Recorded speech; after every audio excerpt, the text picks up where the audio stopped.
We showed you some of the side streets. Now we're looking at 465 this morning. Our live drive cam is on the move, and I'm always happy to see clear streets because that has not been the case for the last couple days. Crews have been getting a lot better. You know, the roads are getting a little bit clearer in some spots, but it's that bitter cold that's sticking around and what's making it tough for anything to melt. Impossible, actually. It is 6 o'clock on your Wednesday morning, so halfway through the work week. Good morning to you. Glad you're up with us here on 13 Sunrise. I'm Jalea along with Sam and Matt this morning on what's actually a colder start to our morning now. Yeah, and that camera there was out on the east side coming into the city. So Scott Graber's been out on the east side all morning, and it's interesting to see the difference on some of these roads where they've been cleared for several days now, and then others that are still snowpacked. Yeah, they look so much better. Yeah. They're not 100% though, so that's why there's still these ice patches. That's why Lindsay's also very busy this morning again. Or there's the area, remember she was calling it the gore, that's what it's called. People make that last minute decision to turn off their exit. Maybe you weren't paying attention for a moment. Yeah. Those still have 3, 4, 5 feet of snow in them. It's good till it's not. Yeah. Exactly. And so quickly it can change. It can. And it's cold everywhere. That really hasn't changed. Although it's colder, I guess that is the change. The wrong kind of change, Wrong Matt. kind of change, going the wrong direction. My goodness, this morning we're sitting in Indianapolis with a temperature of -2. We got down to -3 an hour or two ago.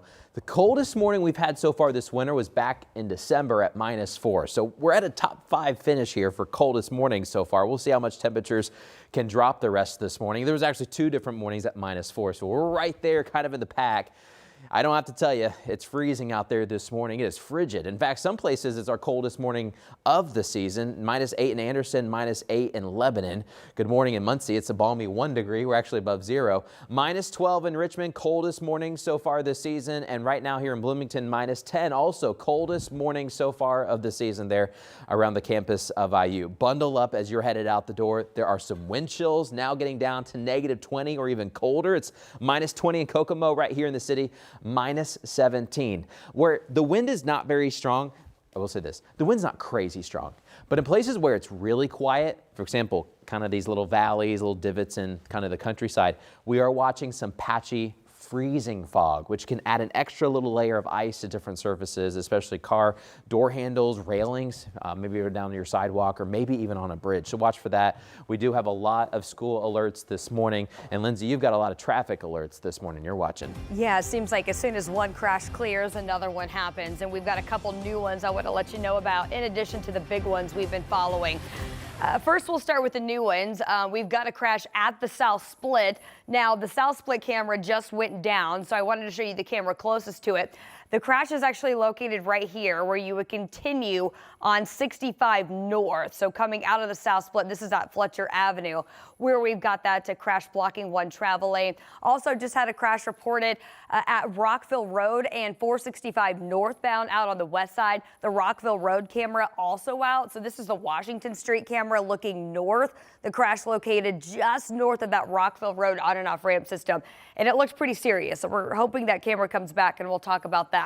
Also out on the far west side, we have a crash blocking one lane on I-70 eastbound, just to the east of Monrovia. But this one is the big deal. This is 465 southbound at Sam Jones Expressway, and it just keeps getting bigger as far as the response from emergency crews. I did want to make this camera bigger just to kind of show you the extent of this situation. This is a multi-car crash in the 2 center lanes. That's the exit that you would take to go off of Sam Jones Expressway. But as more crews kind of arrive on scene, we have a secondary car that looked like it swerved to get around that crash, and it is now in the deep snow stuck there. So we've got several lanes of 465 southbound blocked at Sam Jones Expressway, creating a pretty big backup. I'm going to put this on the map to show you where this is located. These are the I-70 ramps just south of there, and that backup now starting to build to Washington Street. So we're going to keep you posted on all those crashes, especially out on the west side. All right, thank you, Lindsay. Well, many counties across the state are upgrading or changing their travel statuses. In fact, as of this morning, there's only 1 county left in the red, so that's some good news. Want to show you the latest map from the Indiana Department of Homeland Security. So Jay County is the only one still under that travel warning. Most of the state is still under a travel watch. That means that conditions are threatening to the safety of the public. Only essential travel like work or an emergency is recommended.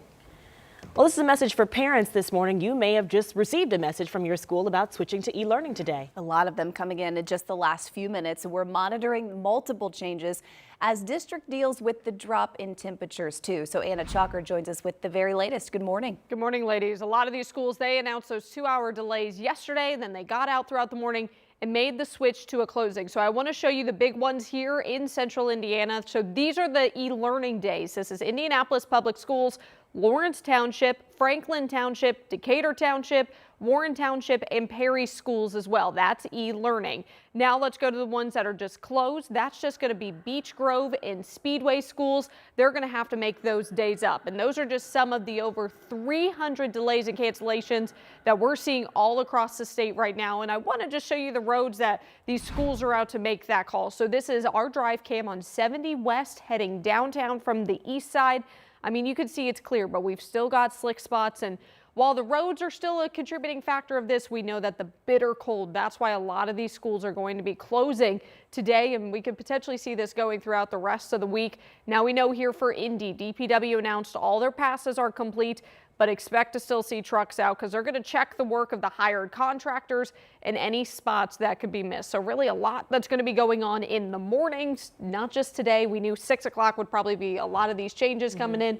We still got some other townships though staying on that 2-hour delay. So that's going to be a big thing that we're going to watch here in the next few minutes. But we do know there's just been a lot of impact from this storm, the bitter cold. That's the hardest thing. We'll talk more about that coming up. All right, Anna, much more to come, and unfortunately not good news that we're hearing from those office officials. So we'll hear back from you soon. Thank you. And not just the school cancellations, too, that are having an impact. Blood banks across Indiana say they're sending an urgent plea right now to donate because of these cancellations, too. Yeah, Versity Blood Centers say because of this winter storm, a lot of blood drives and donation appointments have been canceled. Just last week, the Red Cross told us their blood supply had already dropped by 35%, and now they're facing what they call a severe blood shortage. Versity tells us each day of lost collections puts a strain on available resources with an immediate impact. Blood is used every day by patients battling not just traumas, but critical illnesses like cancer, sickle cell. And so when we don't have blood, that safety net, that community safety net is not there. So the Red Cross says the storm canceled 450 blood drives. That leaves more than 10,000 blood and platelet donations uncollected in just 3 days. Blood types like O negative, A negative, and B negative are all especially needed.